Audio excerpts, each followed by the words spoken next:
Did the old lady die? That's what the man asked, but it made me really mad. He was my ex-husband who left his blind mom to be with his new girlfriend. It's crazy to think he came from my kind mother-in-law. His words made me so angry.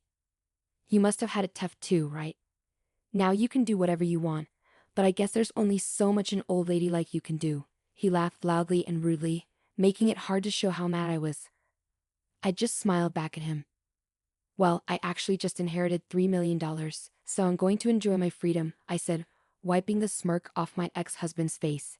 He never thought he'd end up needing my forgiveness someday. My name is Grace, and I'm 63 years old now. I got married when I was young and moved in with my in-laws. They were kind people, but unfortunately, my husband turned out to be a big letdown. I divorced him when I was 53. At that time, our daughter Mary was 18, and our son Jack was 15. It was a tough time because we had to pay for their education, and I also had to take care of my blind mother-in-law. I met my ex-husband John at work. I was 18 when I joined the company, and he was 24, already a senior there. He seemed reliable and caring, which I admired. Despite being popular, he liked me and asked me out. When we decided to get married, I met his parents. His dad had trouble moving around, and his mom couldn't see. I was touched to see John taking care of them while working. Even though my parents were worried about my future, seeing how much John cared for his parents made me ignore their concerns and marry him. My parents were upset and cut ties with me, but I was confident in my decision. Being young, I wasn't scared of anything.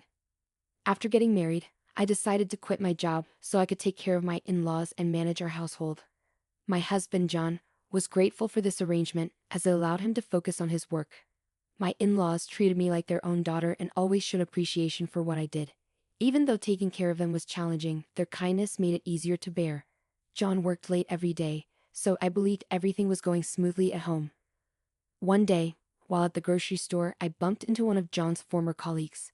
We chatted about John and me, and the colleague mentioned how John always left work early because he was worried about me, which made him a great husband. I was puzzled because John usually came home late, not early. I thought it must have been a misunderstanding, so I just smiled awkwardly and agreed. When I got home, I brought it up with John, intending to subtly address the issue. But before I could finish, John got defensive and yelled at me, saying he was working hard and not just goofing off. He brushed off my concerns about his father needing more care, showing no willingness to help. This made me feel unsupported and frustrated by his reaction. I had a feeling something wasn't right, but I was too scared to confront my husband about it. I had gone against my parents' wishes to marry him, so I didn't have a backup plan if things went wrong. Plus, I was worried about my in-laws. So I just kept living each day as usual. Then, I had an idea to buy an electric wheelchair for my father-in-law. He was managing with a cane and a manual wheelchair, but with an electric one. He could move around more easily. And if I put my blind mother-in-law in the wheelchair and pushed her, we could go for walks farther from home. When I brought it up with my husband, I expected him to agree, but he wasn't too keen. He said we couldn't afford it with his income being tight.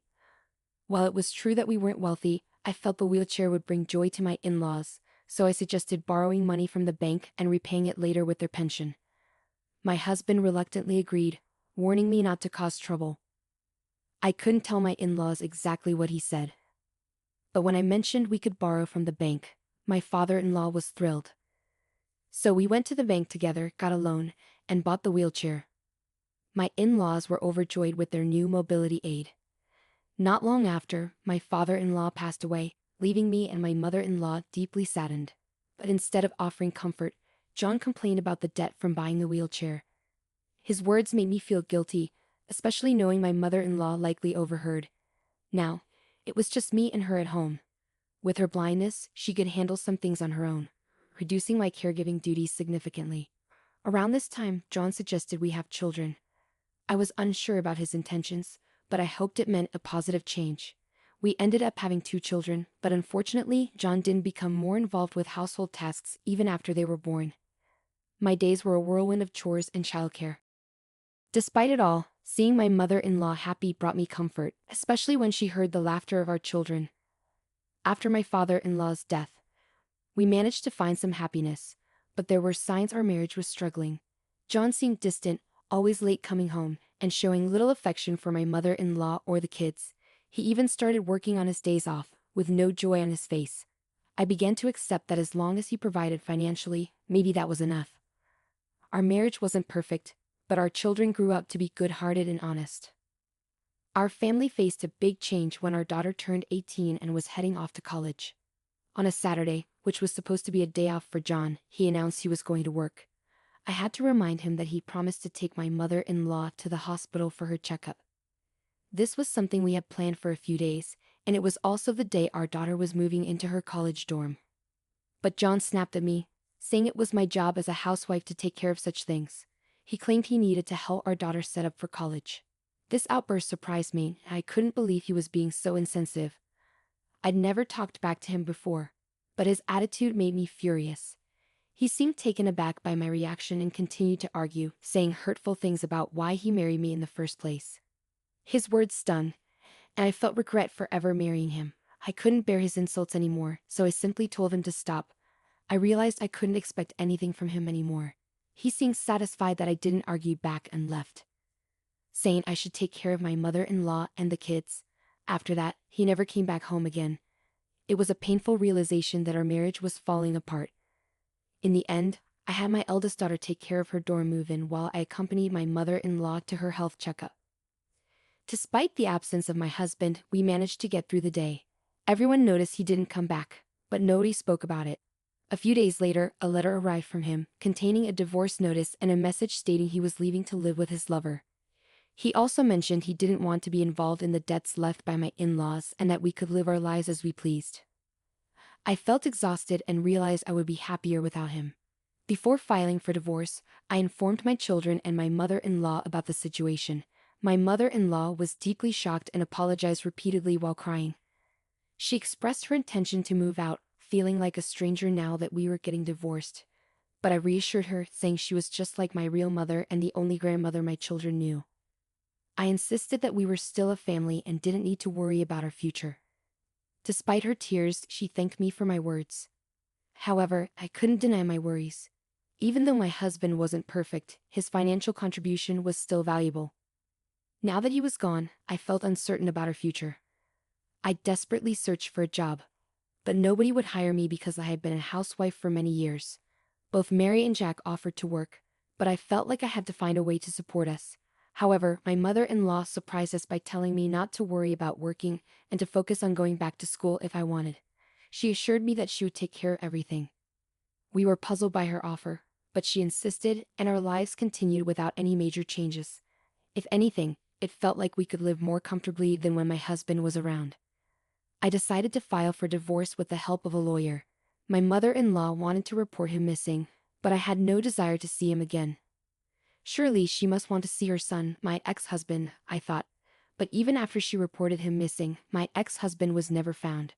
About 2 years ago, my mother-in-law passed away to join my father-in-law.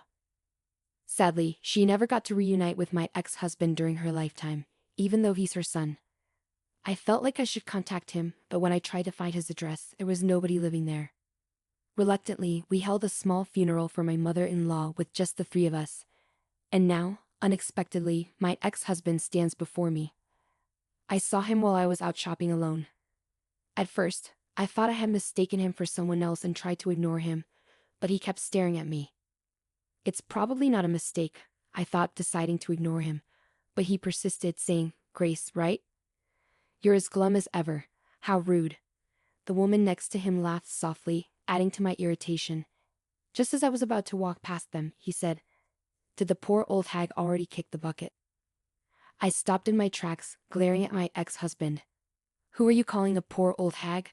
I asked sharply. He smirked and replied, "You know who I mean, right? Your blind mother-in-law. Heard she passed away. Must have been tough for you, but hey, now you're free to do whatever." Well, within limits, I guess. His crude laughter grated on my nerves, but I knew showing anger would only give him satisfaction, so I forced a smile and replied, "Actually, I inherited $3 million, so I don't have to work anymore. I'm enjoying my freedom, thanks." The smirk on his face disappeared at my unexpected response. "See ya," I said, turning to leave. But he seemed stunned, calling out to me hurriedly, wait a minute. An inheritance of $3 million. What are you talking about? He asked incredulously. What am I talking about? I mean exactly what I said. Thanks to your disappearance, I was able to inherit smoothly without you in the picture. I replied with a hint of satisfaction. My ex-husband's face went pale. You're kidding me. I'm her son, right? I didn't hear about any inheritance. I should have a right to get a share too, he insisted. I couldn't help but smirk. Well, technically yes, but you were gone. Did you know that after 7 years of disappearance you are considered legally dead? I said, enjoying the turn of events. What? So your mother-in-law's inheritance was willed to me, your eldest son and eldest daughter. You have no role in this anymore, I asserted confidently. My ex-husband looked utterly bewildered, and I had to resist the urge to burst out laughing. I now understood why my mother-in-law had urged me to file a missing persons report after she passed away. A lawyer representing her estate appeared and explained everything to me. It turned out that my mother-in-law's family were landowners, but she had cut ties with them, much like I had with my own family. However, she still had the right to inherit. When her parents passed away, she inherited without telling anyone. Thanks to this unexpected windfall, we were able to live without financial worries. I once asked my mother-in-law, Mrs. Young, how are you managing your money? If it's a pension or something like that, please use it however you like. Her response was simple yet profound. I'm using it as I please to live a happy life with my family. And that's exactly what we did. I knew the money my mother-in-law had wasn't from a pension, judging by how freely she spent it. But it was definitely hers. Even though we were struggling financially, we decided to accept her generosity gratefully. Her inheritance was far more than she could ever spend in her lifetime. The only problem was my husband's presence. If something were to happen to her, he would inherit everything. But she didn't want that. During a consultation with a lawyer, my husband vanished. She thought he had finally cut ties with us. While she was sad to leave us, she planned to move into a nursing home with assisted living and use up most of her inheritance so she wouldn't leave any problems behind. However, my eldest son, eldest daughter, and I all expressed that we saw her as family and wanted to continue living together. This brought her immense happiness. Wanting to pass on her inheritance to us, she followed her attorney's advice and filed a missing person report for my husband. Following the law, my husband left home, and after 7 years, he was legally treated as if he had passed away. 1 year later, when my mother-in-law passed away, her inheritance was passed on to her oldest son and daughter. Even though I didn't have a right to inherit in place of my husband, my mother-in-law made sure to include me in her will. Thanks to her love and foresight, we were able to receive her generous legacy. Because of her, your mom paid for all of Jack's and Mary's school fees and living costs. That's why we could live happily. I thanked my ex-husband for leaving. When I said this to my ex-husband, he looked really surprised with his mouth wide open. He deserved it. Later, my ex-husband contacted me, saying he should get some of the money from the inheritance. I couldn't believe how mean he was after all these years, but legally, there's no inheritance for someone who's officially declared dead. I've told him this many times, but he still wants to argue about it. I spoke with a lawyer about my ex-husband's request to inherit. The lawyer explained that to inherit anything, my ex-husband would need to go through several legal steps, like canceling the missing person report. Usually in cases like ours, grandchildren end up inheriting the estate. We had no plans to give my ex-husband any money. I told him exactly what the lawyer said. If he wanted to inherit, he'd have to pay inheritance tax too. When I mentioned all these procedures to him, he went quiet. Our kids were there too, and we talked it over. I can't take time off work. I can't deal with all these legal steps, and I shouldn't have to pay inheritance tax. You guys should just give me my share. I helped you all out, so you owe me this much. My ex-husband argued. I was really upset by his stubbornness. It turns out he's just working day-to-day jobs now and can't even afford to take a day off. The company he worked for when we were married let him go because he was always absent. When I asked why he left his job and why he's struggling financially, he admitted he owed money to an old flame. He's been doing odd jobs and moving around a lot to pay off his debt. I get it, he insisted, but even with his explanation, I couldn't make sense of it. So things didn't work out with that other woman, huh? Then who was the woman you were with the other day? I asked. She's the one I've been searching for, my ex-husband mumbled quietly. When I heard this, I couldn't help but burst into laughter. My oldest son, my eldest daughter, and I were stunned into silence. Shaking my head at his foolishness, I told my ex-husband, "You're not young anymore. Stop acting like it." "She's my true love," he insisted. When he said that, I realized trying to reason with him was pointless. After reconnecting with my ex-husband, I discovered where he lives now. Turns out, he's staying in an apartment in the nearby town. But it's in his girlfriend's name. My oldest son ended up buying the entire building and became the landlord. "We have the money Grandma gave us. It didn't make sense to leave it sitting there," my son explained. Investing in real estate seemed like a better idea. Initially, I thought he wanted to assist his father, but that wasn't the case at all. Instead, if the rent is even slightly late, he's quick to demand it. The previous landlord might have been lenient, but my son doesn't operate like that. "You've caused your mother more than enough trouble. You selfishly picked this path, so you should face even more hardship than she did," my eldest son declared. It seemed like my son's way of penalizing his father, who had never been much of a dad. The kids surely had their own opinions about it. Perhaps that's why he couldn't handle this situation anymore.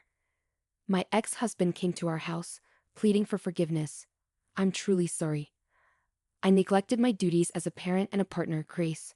I was wrong," he admitted. I couldn't help but let out a sigh as I watched my ex-husband's desperation. But I also had my own life to focus on. "Can't you talk to Jack and ask him to give me a break on the rent?" He looked so upset when he asked, my ex-husband pleaded. "If you had been a better father to our kids, maybe you wouldn't be in this situation, failing as a son, a husband, and a father. What do you have left in your life now? What was it all for?" "You need to seriously think about that," I responded. My words left my ex-husband speechless, and he walked away without saying anything. He looked so small as he left. Eventually, my ex-husband got kicked out of his apartment because he couldn't pay the rent. His new place seems to be in an old building where it's chilly and drafty. He's still living day to day, taking whatever jobs he can find. On the day we reconnected, he apparently ended things with the woman he was living with when he left our apartment. It seems he was covering her living expenses even after he got kicked out for not paying rent. I suppose it couldn't be helped. Instead, he should probably be grateful that his girlfriend stayed with him for as long as she did. She was young and maybe didn't see his true colors, much like I did when we were together. As for us, we're doing really well now. Thanks to my mother-in-law's money, as my oldest son suggested, we invested in real estate and stocks, so we have a steady income without having to work too hard. We even have time for fun things like traveling every month. Plus, my eldest daughter, Mary, is getting married. Her fiancé is wonderful and treats her wonderfully. Our family and happiness are growing. I'm savoring the joy of today, which we achieved by overcoming our past struggles.